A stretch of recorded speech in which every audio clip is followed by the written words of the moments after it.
Ladies and gentlemen, good day and welcome to Schaeffler India Limited Q2 CY25 earnings conference call. As a reminder, all participant lines will be in the listen-only mode, and there will be an opportunity for you to ask questions after the presentation concludes. Should you need assistance during the conference call, please signal an operator by pressing star then 0 on your touch-tone phone. Please note that this conference is being recorded. I now hand the conference over to Ms. Gauri Kanikar. Thank you, and over to you, ma'am. Good evening, everyone, and welcome to Schaeffler India Limited's earnings conference call for the second quarter and 6 months ended 30th June 2025. We have with us from the management today Mr. Harsha Kadam, our Managing Director and Chief Executive Officer, and Ms. Hardevi Vazirani, our Director of Finance and Chief Financial Officer. As always, Mr. Kadam will first take us through a short presentation on the results, after which we will open the floor for questions. With this, I now hand over to Mr. Kadam. Over to you, sir.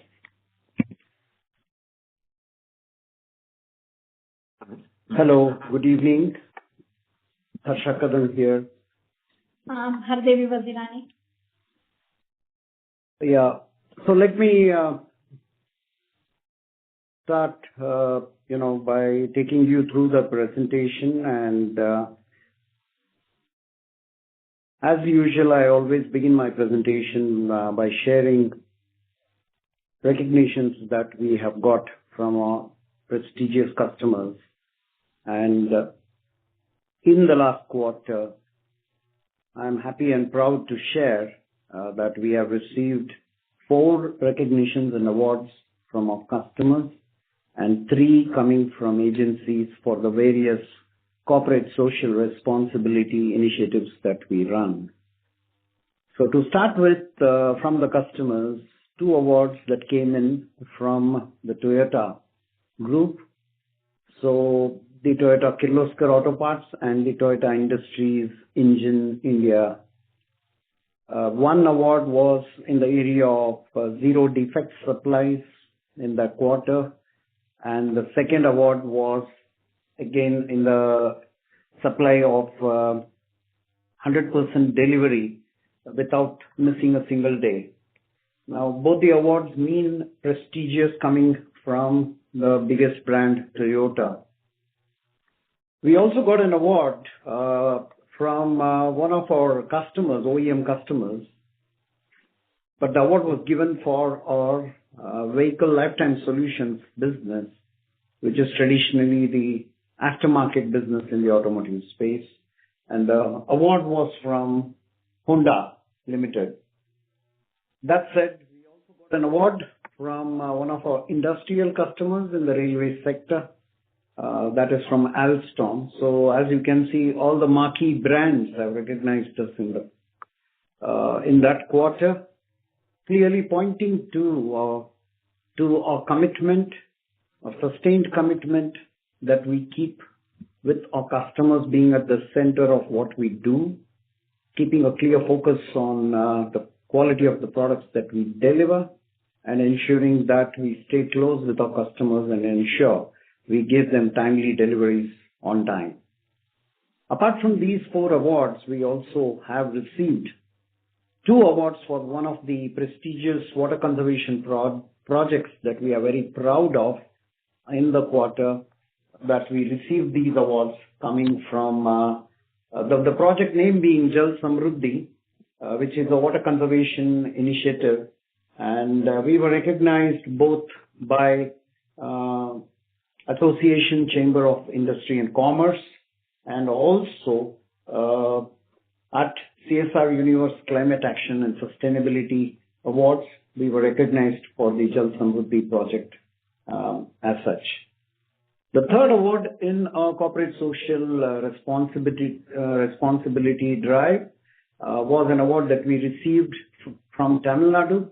And this is in the area of diversity and inclusion, which we have always felt is one of the high focus areas as an organization and as a nation. And for empowering women to take up occasional pursuits in terms of upskilling them and handholding them to establish themselves in the society in a dignified manner. Now, that said, we were recognized for the initiatives that we have strived to focus on women empowerment. With that, I move on to slide number 4 to throw some light on the economic indicators as such. As you can see from the slide, the economic performance in terms of the GDP for the second quarter is still an estimated number. We are awaiting the official numbers to come in, but the estimates are close to around 6.5% is what we believe, which has been a drop from the preceding quarter. But again, if one were to look at how the sectoral performances and other indices have evolved, look at the automotive production in the country for the quarter, more or less it has remained stagnant at the same level as the first quarter of the year. Talk about the index of industrial production. Well, since we have the data of April and May, June was yet to roll in. But you do see that there has been a kind of a slowdown in some of the industrial sectors. While on the optimistic front, you do see that the consumer price index or inflation, which stood at 2.7%, has, for the first time since 2019, has come down to the lowest level. And this is an heartening indicator that hopefully this is going to propel consumption within the country and positive sentiments to that effect. I move to slide number 5 to throw some light on the core sector performances. And what you see is we talk about cement production. As you can see, the clear focus on the infrastructure sectors in the country, even by the government of India, clearly defining that cement production and steel production definitely are doing better in the second quarter as well. And on the mining side, it's still a lot of room to improve. Unlike the first quarter, we have not seen a significant increase in terms of coal production. Yeah. On the power generation, definitely we have seen an uptick again, clearly pointing to definitely some improvement in the industrial manufacturing sector performance as such. That said, we are seeing positive signs in many of the sectors. Let me now take you through the sectors in the automotive performance, and I am on slide 6. Here again, what you see is when you look at the sectors, the two-wheelers also have been kind of moderate in its performance in the second quarter, which is not a surprising thing because that's a business cycle that the sector follows annually. And when one looks at the passenger car, this is where it got a little challenging, considering the fact that in Q2, the numbers began to gradually go down, and in the month of June, we had lower numbers than compared to the June of last year in terms of vehicle production. While this was the situation on the production, it has also stemmed from the fact that the domestic sales of cars, passenger vehicles in the country has been lower, whereas the export went up double digit in the country. So based on the CM reports, clearly the data shows that the export demand in terms for the passenger vehicle segment has been much better than the domestic demand in the country. Talking of commercial vehicles, again, Q2 has been a little subdued compared to Q1. However, the numbers have been marginally better than the same period last year. Where we are seeing a very strong and positive traction is on the agricultural tractors. And as you can see, for consecutive 3 months of April, May, June, we have seen increase month over month as well as the same period last year. So we have a mixed performance coming from the automotive sector as well as the industrial sector from an economic growth standpoint. I move to slide number 8. How did we perform in the quarter? I think we had a pretty good performance in terms of sales revenue. We were able to generate a revenue of 2,282 crores in the quarter, which was a clear 8.2% better than the preceding quarter and a 10.1% better performance than the same quarter last year, resulting in a strong EBITDA as well, with 449 crores being generated as EBITDA and taking the EBITDA percentage to 19.7 from the preceding level of 19.3. Culminating into the profit after tax to 13%, which definitely was better than the 12.6 in the preceding quarter, bringing in 296 crores into the wallet. Our best performance has been in free cash flow generation. In the quarter, we were able to generate a free cash flow of 287 crores, unlike the preceding quarter with 237 crores compared to the same period last year, where we were in a negative cash flow situation. All in all, I must say it has been a reasonably good performance considering the challenging ecosystem that is prevalent in today's market. We have been able to navigate through these challenges, also very clearly managing our capex investments as well, which have clearly enabled us to deliver the numbers that you see. I will throw a little more light on the details as I move forward.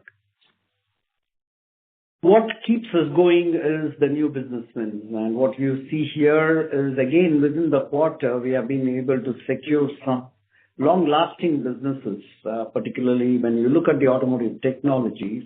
With some of our key marquee customers, we have been able to have strong business wins, many places as a single source, with hydraulic lash adjusters, as well as on the clutch, heavy-duty clutches. On the vehicle lifetime solutions as well, some of the recent products that we launched, like wipers and particularly oils as well, we have seen tremendous upswing in demand, and we have been able to capitalize on the sales there as well. On the bearing and industrial solution side of the business, here again, some of the cement, the raw material sectors, we have been able to, have some big business wins. And in addition to that, also had business wins in our lifetime solutions product, which is primarily in the, diagnostics area as well as condition monitoring area of the application.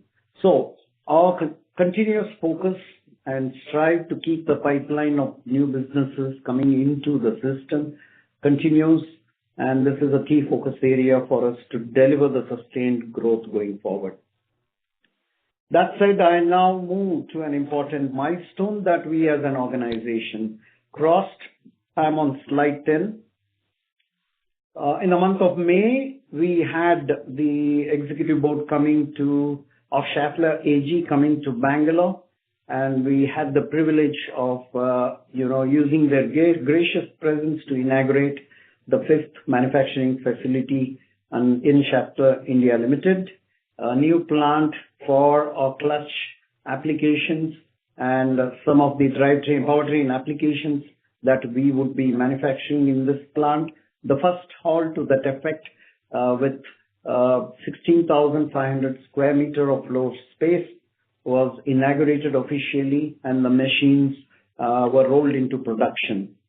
So this important milestone is a testimony of our commitment to continue to invest and grow in India, and this is the one step in the direction.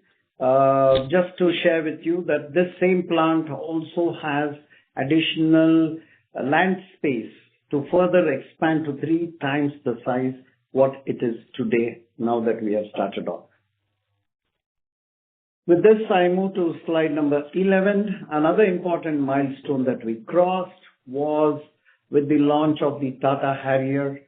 We have started our series supplies of the e-axles to the Harrier platform, and we are proud to be associated with this platform. And we have also had a formal inauguration of the partial production line that we have set up at our plant in Talegaon. Now, obviously, this is a modular, being a drivetrain architecture. So we have started off by investing in phases. The step 1 of the investment is what you see in the picture, and where we are going to carry out the end of the line testing as well as marking the traceability of the products. And now we are moving, as I speak, we are moving into the phase 2 of the expansion, which would bring in more localization on the production line here. Obviously, our product has been very widely and rigorously tested across the length and breadth of the country. And I must say with a lot of pride that it has successfully passed all the rigorous tests that the customer put our product to. And we have come out successfully on top. With that, I move to the next slide a little more on I am on slide number 14, which talks about the revenue from operations. What you see on slide number 14 is the quarter 2 performance in terms of revenue, which I already mentioned. We were able to bring in a revenue of 2,282 crores in the quarter. Clearly, that's 8.2% over the preceding quarter and 10.1% over the same quarter last year. And how has this come in? And I draw your attention to the revenue bridge below. So as you can see, out of this 82.6 crores of revenue was generated from the automotive side of the business, and the vehicle lifetime solutions brought in about 35 crores, with the industrial also bringing in 22 crores. A star performer has been the automotive and intercompany export business, which also came in at about 70 crores into the system. All in all, raising the revenue in the quarter compared to last quarter by an additional 2,000 crores coming into the system. So all in all, it was a broad-based growth within the domestic businesses and also quarter-on-quarter positive performance with the business growing up by 6%. So if one were to look at how within the 4 divisions that we operate in, export obviously grew at a very strong, and if one were to look at the 6-month period, our export business has grown 23% compared to the same period last year. Automotive technologies at 13.5%. Vehicle lifetime solutions too coming back strongly at 12.3%. Bearing and industrial at 7%. All of this contributing to a very strong performance in the second quarter. That said, our business mix, which has been our biggest strength, continues to operate with bearings and industrial solutions at about 40% and automotive technologies 30% of the sales mix. The exports, which was languishing at 8-9%, have gone up to about 16%. And vehicle lifetime solutions too, going up to 13%. Some light on our earnings quality. So when one looks at the EBITDA performance here, we registered an EBITDA of 19.7, bringing in 449 crores in the quarter, which was a clear 10.3% improvement over the preceding quarter and a 16.6% improvement year on year. Again here, when one looks down at the EBITDA bridge as to where the quality improvement happened, we did definitely, one was the volume effect with the gross margin also bringing in 128 crores, while we had some strain on the other income and expenses. All in all, yet posting a very positive EBITDA number with the improved quality of the earnings that has come. And this has resulted in a very strong profit after tax of 296 crore in the quarter at 13%. Again, 11.6% better over the preceding quarter and 17% better than the same period last year. On the working capital, we have managed to sustain the same levels as the preceding quarter. We have been focusing on our capex investments consistently, and we continue to focus on our localization drive, and the focus continues to remain on utilizing a better utilization of the invested capacities, and focus is more on efficiency improvements on the invested capacities. And that is something the export business is also enabling us to, leverage the capacities that we have already in place in a much better fashion. So with that, if you look at the quarter in terms of capex, our investments stood at 100 crores as against the preceding quarter. We are still better at 82 crores, which was in Q1. However, compared to last year, we have moderated a bit, but this is not to say that our capex commitments are going to go down. It is just that we are aligning or spend our investments in tune with how the market is shaping up. And this is where, agility and also the prudent management of capital flow becomes super important. That said, some light on the free cash flow, which I already talked about, one of the strongest quarter in terms of free cash flow generation at 287 crores within the quarter has been clearly the clear focus on generating cash from the market has been on high focus, plus managing our working capital in a much better way. I move to slide 17, where the key performance indicators, a lot more in detail. I allude you to go through the numbers. As I've already covered each of them, I just wanted to share on the 6-month period 2025 revenue, where we stand at 4,392 crores at 6-month closing, which is a clear 12% growth over the same period last year. That said, the EBITDA margin of 19.5%, resulting in an EBIT of 15.9 and a profit after tax of 12.8. I move to the next slide, which is slide number 18, and I wish to draw your attention to the KRSV Innovations Auto Solutions Limited, Coors in short. And Coors too has posted some good revenue generation, exactly in line with the plan that we have set for. We do have challenges on the gross margins here, and we are trying to work that out. We are trying to sort some things out. So as you can see, a revenue of 71 crores coming in the second quarter, exactly in line with the plan that we have laid out. Margins has still negative at 15% EBITDA and a 16.8% EBIT. This is a key focus area for us. This is resulting into a consolidated Schaeffler India results of 18.7% EBITDA and a 15.1% EBIT margin.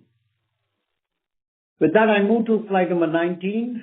So all in all, a good and strong performance, double-digit growth year on year. The momentum continues, and this is the fifth quarter where we have been able to, consecutive quarter where we have been able to sustain the growth. And quality of earnings, which remains a high focus area on efficiency and cost management, continues to remain. And we have improved levels of operating metrics, as I already shared. Working capital continues to be a high focus. Free cash flow, definitely. And with that, we will moderate and continue to be agile on our capex investments as we move forward, monitoring the market situation as it evolves, as it is a very volatile market situation out there. So we are brought in a lot more agility in terms of our capex investments. With that, I come to the end of my presentation. Over to you, Lord. Thank you very much. We will now begin the question and answer session.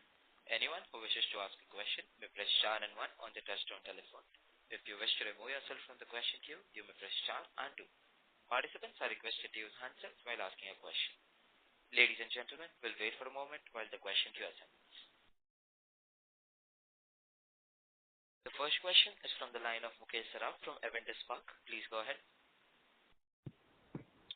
Yes, sir, good evening, and thank you for the opportunity. Congratulations on great numbers.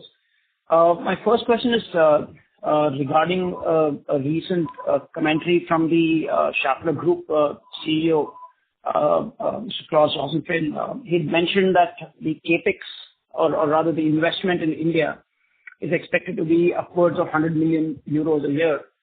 And obviously, we have been talking about reduction in capex over the previous years, obviously at say 500-600 crore kind of an annual run rate. So it seems to be much higher than that. So could you kind of give some sense on, are we looking to increase our capex targets and as the commentary suggested?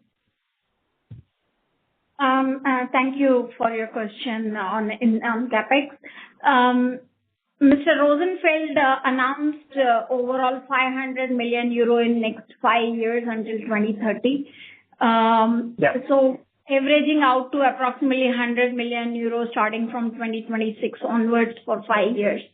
So this year's capex plan is intact, and it will move in the direction of leveraging on capital efficiency. Because we have made close to 1,700 crore investment in last 3 years. So this year we are trying to look at the capital efficiency, and then we will again ramp up from next year onwards. Right. So next year onwards, it can be in that 1,000 crore a year kind of ballpark based on that 500 million euro number that he mentioned for 5-year period.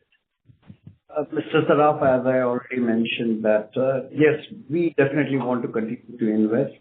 However, it is very important that we closely monitor the market developments which we are doing, both on the domestic front and on the export side. However, our commitment still remains. It is not that we are going to stop investments.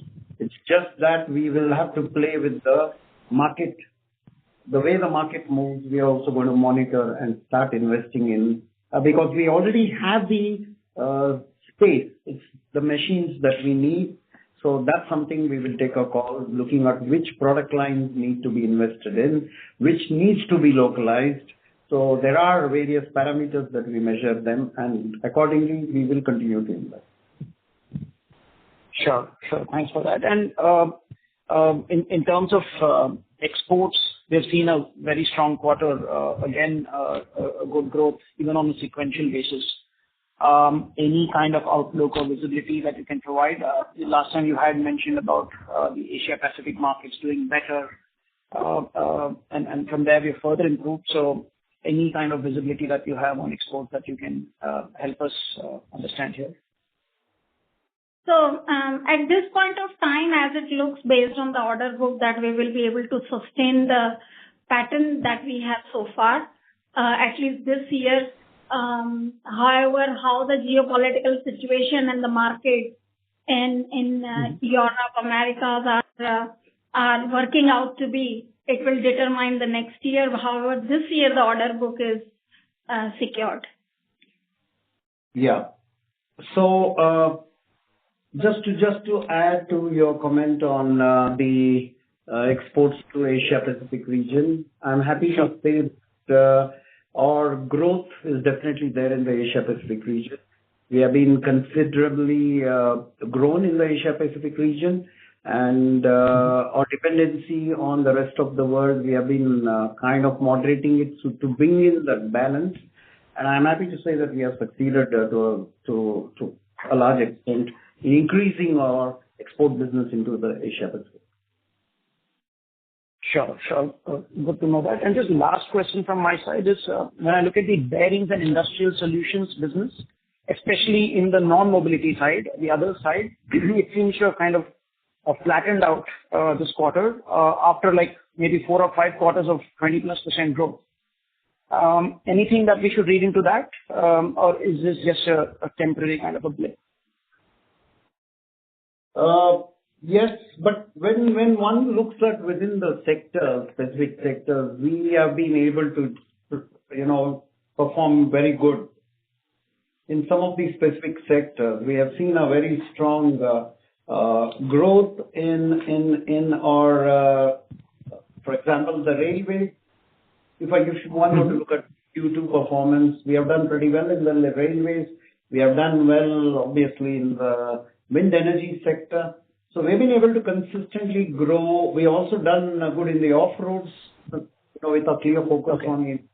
infrastructure and agri-industry. Yeah. So these sectors we have been able to do. Yes, some of the moderation or the tepidness came in was more on the two-wheeler sector again, right?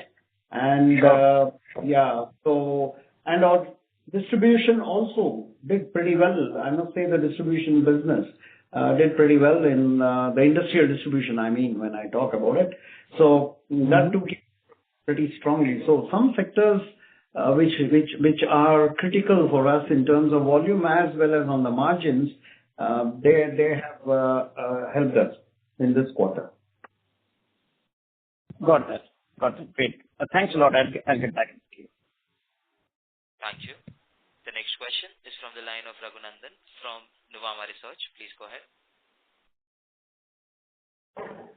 Thank you for the opportunity. Congratulations on continuing double-digit growth and also inauguration of the new Shoalgiri plant. Sir, firstly, on the vehicle lifetime solutions, you've continued to see strong double-digit growth. Can you elaborate on the efforts which are helping market share gains, better penetration, and also on the new products? Yeah. So on the vehicle lifetime solutions, a couple of pointers that I would like to give is one, that our OES demand from the OEM customers definitely has also gone up. Obviously, clearly a clear indication that the aftermarket demand in the market has kind of picked up. That is from the market side.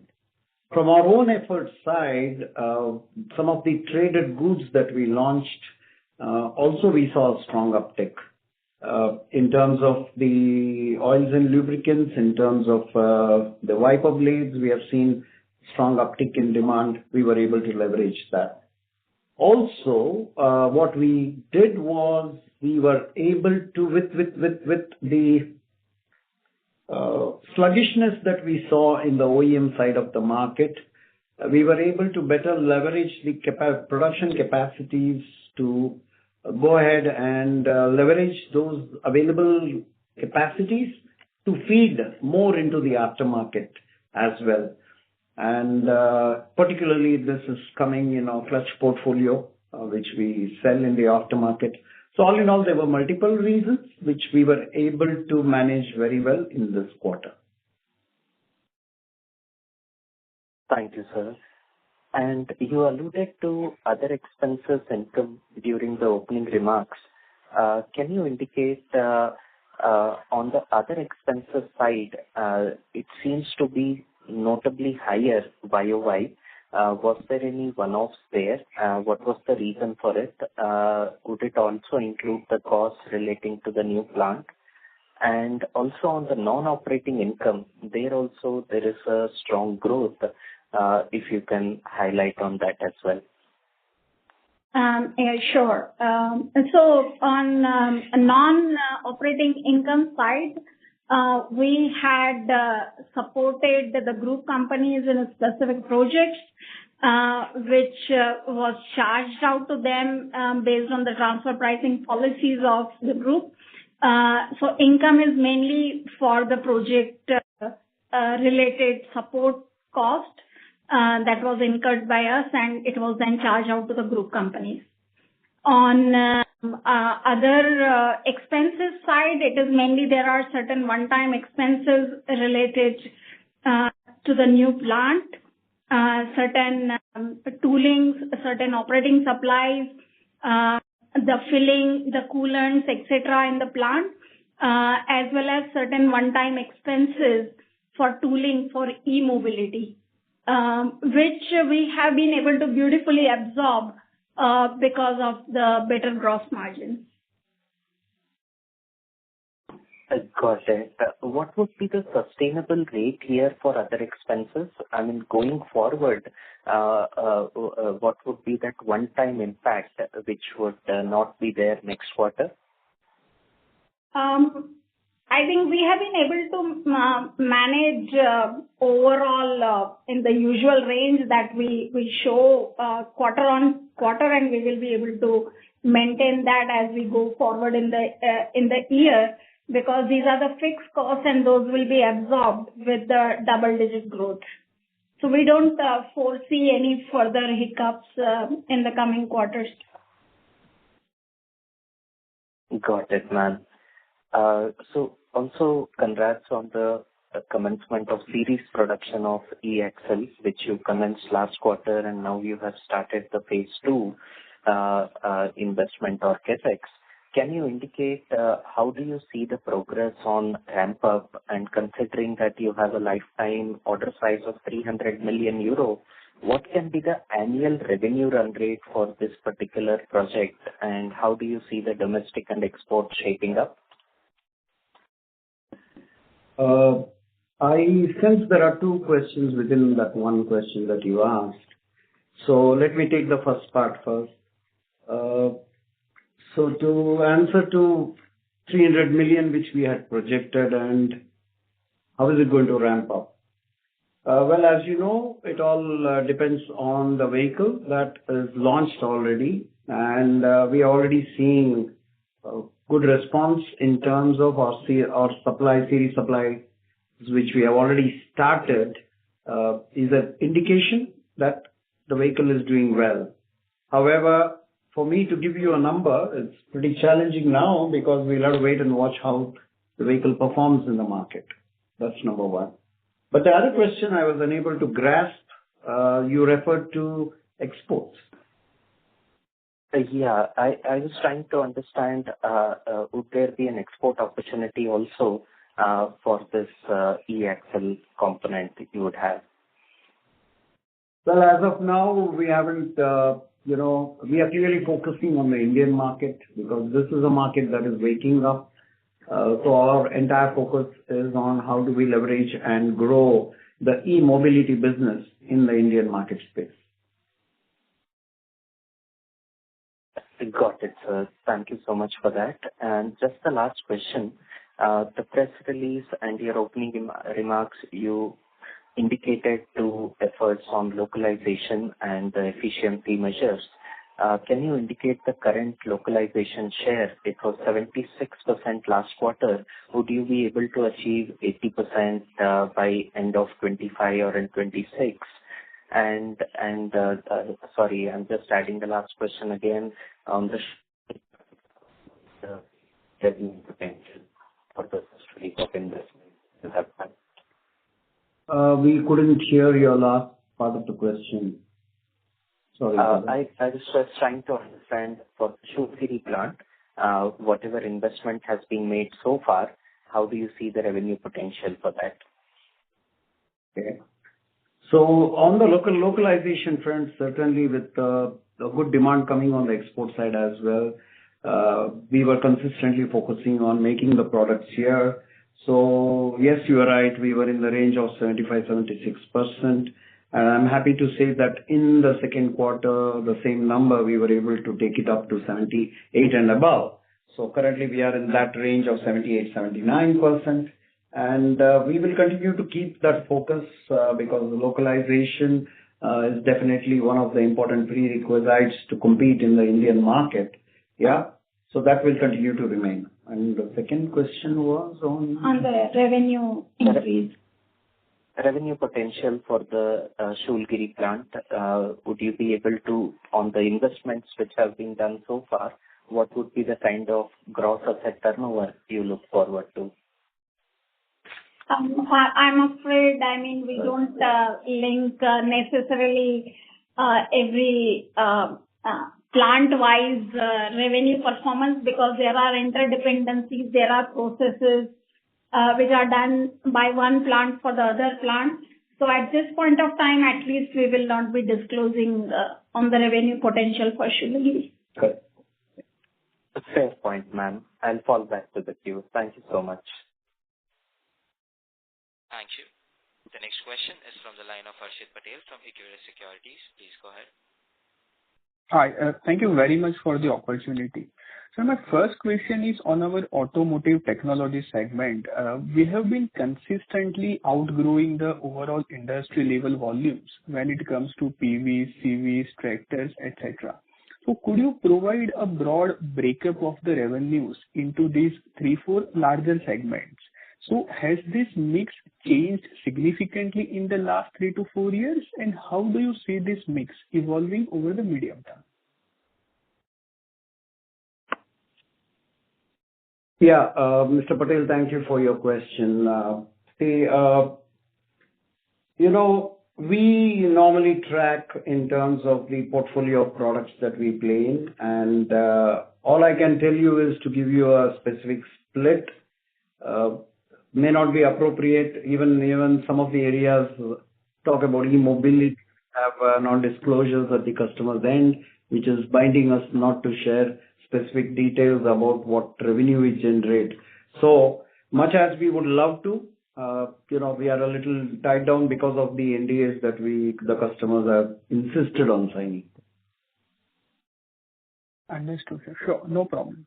So, secondly, you have previously mentioned that in the PVs, our content per vehicle has reached as much as 50 euros at present. So how much this number would be for CVs as well as LCVs at present, and how this number has improved over the years with our newer product offerings and the business wins that we have been consistently generating?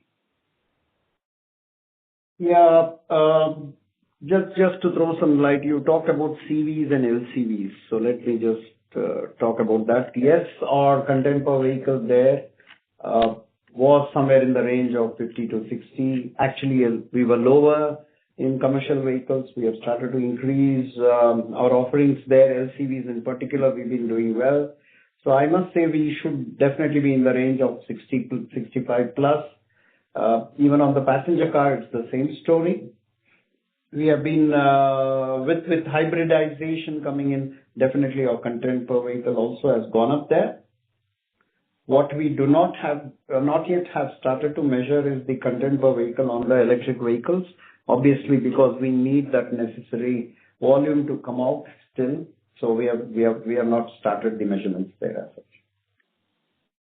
Understood. Perfect. Thank you very much for answering my questions. I'll come back in the question queue. All the very best. Thank you. The next question is from the line of Balasubramaniam from Arihant Capital. Please go ahead. Good evening, sir. Thank you so much for the opportunity. Sir, with gaining traction in EVs, how we are balancing R&D investments between ICE products and new EV technologies? And secondly, we are supplying components for hybrid platforms to Japanese OEMs. Are there any plans to expand localization for other global OEMs? And what is the capex allocation for hybrid and EV components? Okay, so there were 3 questions. So the first one was about R&D investments between IC products and new EV technologies. Thank you. So, India is a pretty different and challenging market with all the technologies coexisting today. You have the gasoline engine, you have the hybrids as well as the pure battery electric vehicles as well. So that said, we have a pretty vast portfolio of products which can cater to all the 3 application segments. Now that said, we have continued to invest and we will continue to invest in the gasoline sector. Why am I saying that? Because in India, we definitely still see some CAGR growth happening year after year.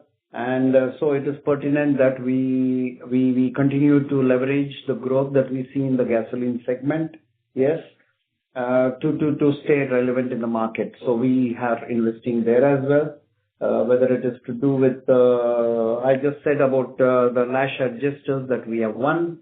So we have invested in production lines for hydraulic lash adjusters and some of the other products.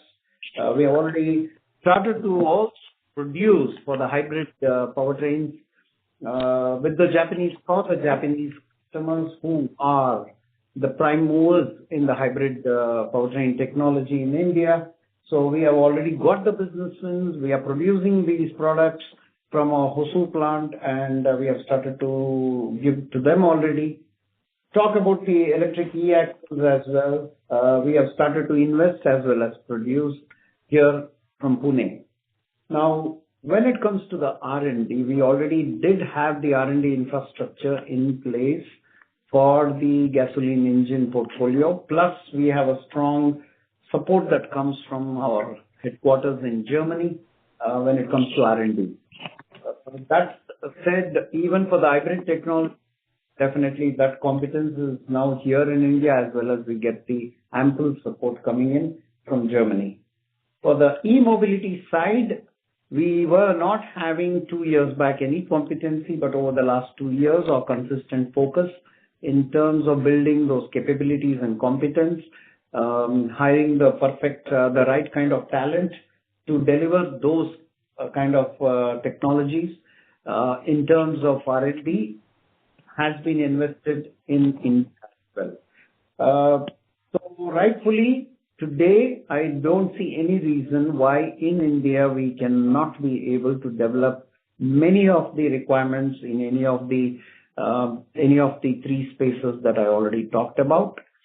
Last but not the least, we also now have the electronics and the capability to talk about the sensors, the controllers, and this is coming through the Vitesco portfolio of products, which is also available to us. Yes, so we do already have the competences in India to do. As the technology matures, and Germany definitely is way ahead of us in terms of the faster new technology adoption, we will bring the relevant competence development here in India as the need arises in India. Yes, sir. Sir, on that, you can share details about CapEx allocation for hybrid and EV components. I think you mentioned about 500 million euros over 5 years time frame CapEx. And we also, yes. Go on. Also, we are also supplying hybrid platforms to Japanese OEMs, and any further target to supply other global OEMs. We are working with many other customers here as well, the e-mobility platforms. We have some breakthroughs and success. But the thing is, as I already mentioned earlier, that a lot of it is we are bound by the non-disclosure agreements with our customers. So I'm afraid at this point in time, we will not be able to reveal what these projects are. We talked about the Tata Motors Harrier e-axle because they have officially gone public on it, and we were given the permissions to talk about it. Whereas for those projects which we are working on, I'm afraid we are bound by the NDAs. Okay, sir. Sir, industrial bearings majorly dominates for exports. Is there any plan to diversify the export product portfolio, especially high margin segments like automotive technology side? Sorry, I didn't understand you. Mind it. Sir, I'll make it simple. Is there any plan to diversify export product portfolios? We have been considering investing in India to manufacture products both for Indian requirements as well. So when we talk of localization, the same capacities we utilize to also feed the rest of the market. As the demand comes in, we are able to leverage the capacities we have here in India based on the localization strategies that we have been pursuing in the past years. So that remains. So, and both the main portfolio is bearings. So there are more and more new bearings that get added to the portfolio of local production here in India. So that we will continue to do. And any plan? That there is limited scope that the automotive manufacturers of the world, they usually prefer the locally produced parts in their respective countries. So it has a very limited chances, I would say, opportunities for us. And there are few areas where we have plans to export, but it would not be as big as it is currently for industrial. Correct. Got it. Thanks. Thank you. The next question is from the line of Rishi Vora from Kotak Securities. Please go ahead. Yeah. Thank you for the opportunity and congrats on good set of numbers. Just first, one clarification on the CapEx numbers, which has been guided by the parent. Does it also include the Vitesco India's CapEx as well for the e-mobility solutions, or the CapEx number which the parent has stated is going to be done by Schaeffler India only? This investment is for India, and we have been talking about these investments, as you know, since the last few years. We've been consistently investing, and it is all about Schaeffler India Limited. If any investments that comes out there as well, I'm sure you'll get to hear it. Okay, so this number is specific for Schaeffler India entity. Understood. And secondly, on the quarterly numbers, just on the industrial segment, if you could give us some color on how the trends have been, especially across railways, wind, and other raw material related industries, on where we have seen growth and where the growth rates have been slightly moderate. I did already touch upon the railway business, which has done pretty well in the quarter, correct, as well as the off-road and also the power transmission business. We have seen some strong uptick in terms of our sales because the demand was there as such. As you know, the railways, what we see is a transformation happening in terms of the moving away from the tendering process more to privatization of manufacturing coaches. So that too is kind of helping us because we are able to compete, with the technology and the quality that we offer when private players are coming into play, and that's enabling us to also do better in the railways as a sector. Talk about wind. Yes, in the second quarter, the wind production equipment of wind turbines in the country, definitely there was an increase. But since we had to build up stocks, so we had already generated the sale in the first quarter of this year. So the second quarter wind, obviously, you will not see it adding significantly to the same growth numbers in terms of the equipment production numbers of the wind, because we had already supplied in the preceding quarter already the quantities that our customers needed. But all in all, we have seen good demand and good uptick coming. Some of the product portfolios within the automotive space as well, we have seen a good uptick. So unlike, even though in this quarter, in the second quarter, we did see sluggish production numbers from the automotive passenger vehicle segment particularly. But some of the product portfolios, because of what we had already, these were new businesses that we had secured, and they were ready to be start of production, and supplies were already in place. So we have been able to, post a much better number than the market growth because of our continued focus on, not just acquiring new businesses, making sure that we realize those businesses. Understood. And just last question on the e-mobility, e-axle business. Can you give us some color on, what can be the potential content just from this product in the future? Not talking specifically about the current supplies to the customer, but in general, what can be the potential content for this product, e-axle? Just to seek clarification, when you say content, do you mean the content per vehicle, or is it the value of the component? As I said earlier, these are things I am not at liberty to disclose now because of the NDAs we have in place. Okay. Thank you, and all the best. Thank you. The next question is from the line of Mayank Bhandari from Asian Market Securities. Please go ahead. Yeah, sir, just one clarification on the Shoolgiri CapEx number that you have given of 330 crore.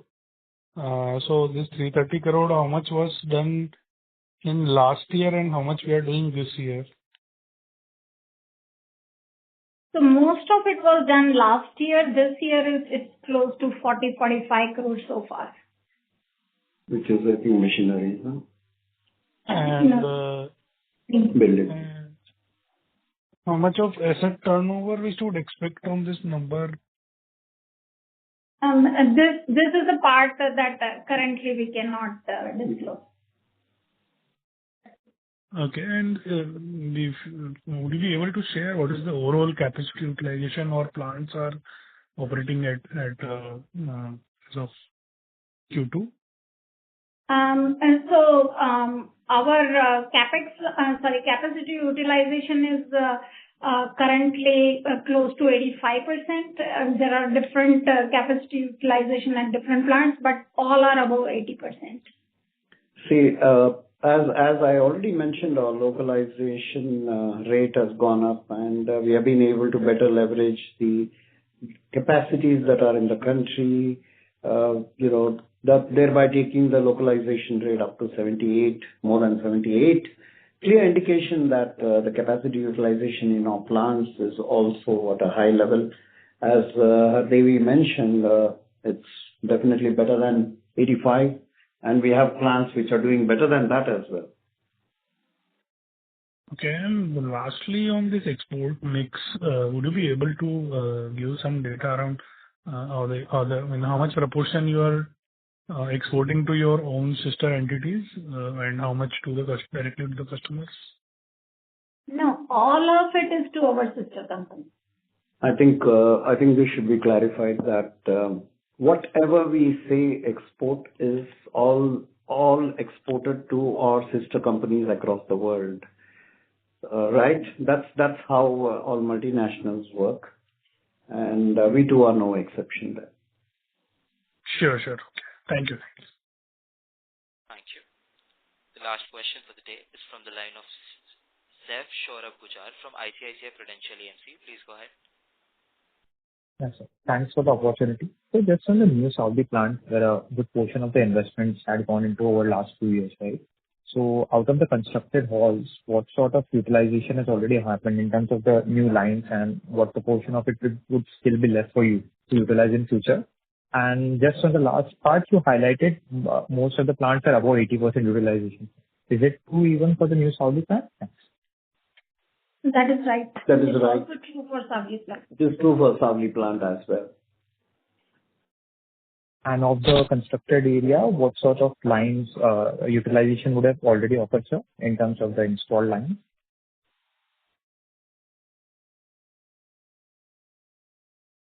You mean to say that, so right now we have built 2 halls there, where we have generation C large size bearings, wheel bearings and angular contact ball bearings.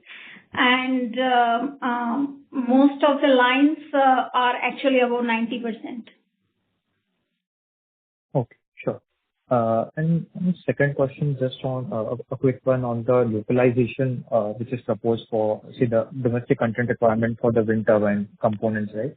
Is there an implication for the domestic bearing industry, in a sense that is there an imported bearing content which exists, or it is anyway largely localized and doesn't add much to the industry?